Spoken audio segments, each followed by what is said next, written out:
Hello everyone and welcome to my channel.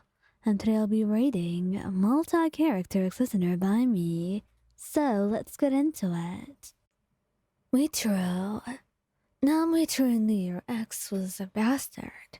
He had known this for a long time, but he never thought that he was entitled and stupid enough to think of ever coming back and trying to hurt you. But it seems that the hate between you and your previous partner was very strong. Strong enough for him to risk his life and walk into Muichirou's home and try something as stupid as that. It was almost funny, the way he had no mind at all, no brains and no way to think of how dangerous what he was doing is. But he did it anyway, and that was certainly going to be his doom, and Muichirou would make sure of it. He didn't awaken to a sound. No, he did not expect anyone there. And he was not alert, because he felt safe, if that was the right wording. Not to mention. But then he heard the sound of glass breaking, and then you screaming, and he had immediately awakened. You were still awake. You slept later than him, which is something he disliked but didn't do anything about. He gave you the freedom of when to sleep and when not to, even though he knew he should probably advise you to sleep earlier, but it seemed to never work on you, and he has yet to find a way to help you with your sleeping schedule. Regardless, it was not the most pressing matter at hand, because now, seeing your ex just close to you enough to hurt you, it made him want to rage.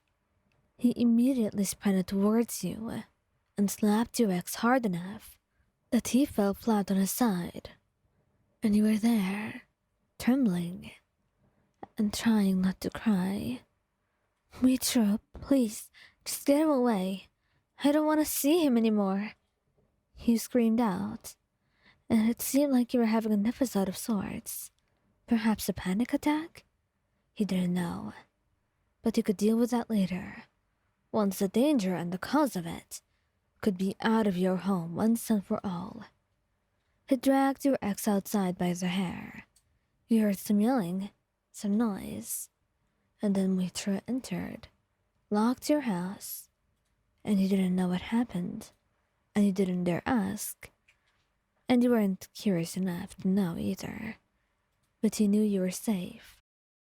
Muichirou held you, whispered soothing words into your ears. You'll be all right, Ryan. I'll keep you safe. You know I will, he said, stroking your hair gently, and you melted into his arms, closing your eyes. I love you. You know I do.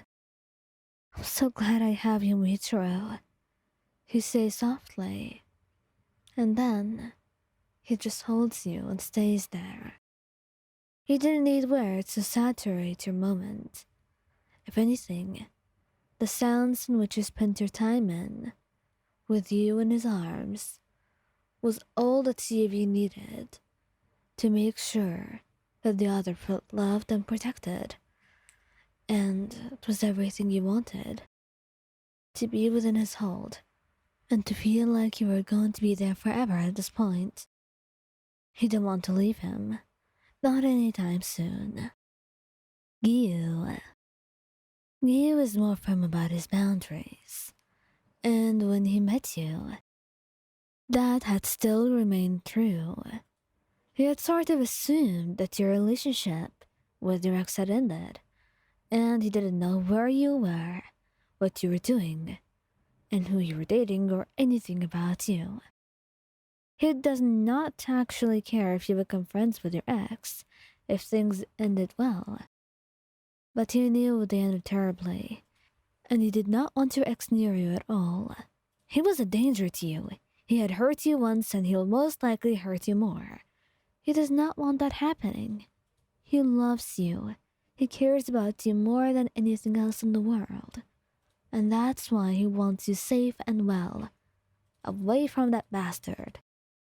But things don't always go his way, and that's why he finds you in an alley, crying, with their ex over you, planning to hit you. It only takes a second before he knocks him to the ground, rage visible in his eyes, and only them, because every other part of him seems calm. Calm enough for anyone to be tricked into thinking that he's calm. But not you, and certainly not your ex who was just knocked to the ground. What do you want from her? Giyuu asks, and it's visible from everywhere that he's barely restraining himself from punching your ex so hard that it was actually scary to watch. And before he could say anything else, your ex had gotten up, apologized, and tried to go. How audacious of him, because then Giyuu grabbed him tightly.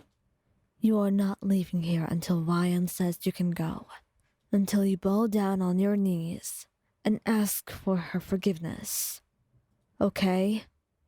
He says, and your ex nods, pale, because he knows that his life depends on this, and he was going to do everything to keep his life. And that's why he apologizes, and that's why you let him go, on the promise that he never tries to touch you ever again. And he knows very well not to do so, because from the looks of it, Giyuu was very ready to end him, right then and there, and the only thing that was protecting him was your presence. And after your ex had disappeared, Giyuu held you in his arms, kissing your head. Are you alright, darling? I'm not sure, but I will be, even if I'm not now. You say, and he nods, kissing your cheek and holding you close. You'll be okay, Ryan. You'll be okay, I promise. He whispered softly, holding you, and he knew, no matter how scary things were, Giyuu would always have your back. He would always protect you, no matter from what or from whom, but you'd always be safe beside him, and you could always count on him for that. He took you home that day, and you cuddled, staying in his arms. There were too many questions to be asked, but he will have all the time with you later to ask them. For now, he just needed to make sure that you'd be okay.